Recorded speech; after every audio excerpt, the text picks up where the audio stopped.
شهدت الساحة السياسية في موريتانيا الأسبوع الماضي تطورات مثيرة للجدل، حيث تم الكشف عن تحركات مريبة أشارت إلى وجود مخطط لانقلاب عسكري كان يعد للإطاحة بالنظام الحاكم. جاءت هذه المعلومات في أعقاب زيارة مفاجئة قام بها الرئيس الموريتاني إلى المغرب، حيث التقى بالملك محمد السادس وتلقى منه تحذيرات استخباراتية مهمة.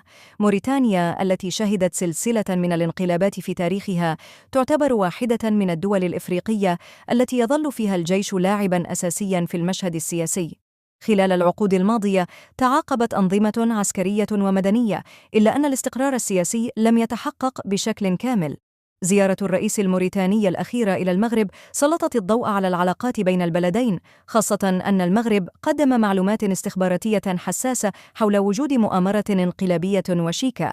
هذه المعلومات دفعت الرئيس إلى اتخاذ إجراءات سريعة تضمنت إقالة عدد من قادة الجيش والمخابرات كخطوة استباقية لإحباط أي تحركات مشبوهة داخل المؤسسة العسكرية. التوترات الإقليمية بين المغرب والجزائر تلقي بظلالها على موريتانيا التي تعتبر لاعباً مهماً في المنطقة. تقارير عديدة أشارت إلى تورط الجزائر في محاولات لزعزعة استقرار موريتانيا، سواء من خلال دعم ميليشيات مسلحة أو بالتخطيط لانقلابات في محاولة لتعزيز نفوذها في المنطقة والتصدي لنفوذ المغرب.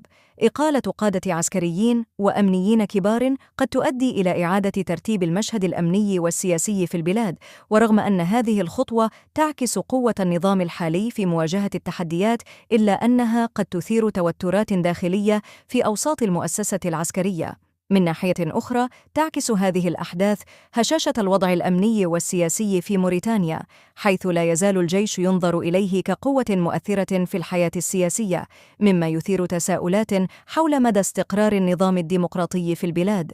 التطورات الأخيرة قد تؤدي إلى تعزيز العلاقات بين موريتانيا والمغرب، خاصة أن المعلومات الاستخباراتية المغربية أسهمت بشكل مباشر في إحباط المحاولة الانقلابية. في المقابل، قد يؤدي ذلك إلى زيادة التوتر مع الجزائر التي تعتبر من أبرز اللاعبين الإقليميين المتنافسين في المنطقة. ما شهدته موريتانيا يعكس تعقيد المشهد السياسي في المنطقة، حيث تتداخل العوامل الداخلية مع الأجندات الإقليمية والدولية.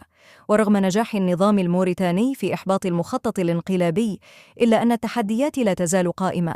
لتحقيق استقرار مستدام يحتاج النظام إلى تعزيز المؤسسات الديمقراطية والحد من تدخل الجيش في السياسة، والعمل على تحسين العلاقات مع القوى الإقليمية بما يخدم المصالح الوطنية.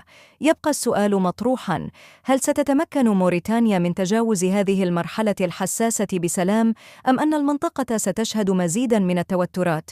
شكرا على المشاهدة.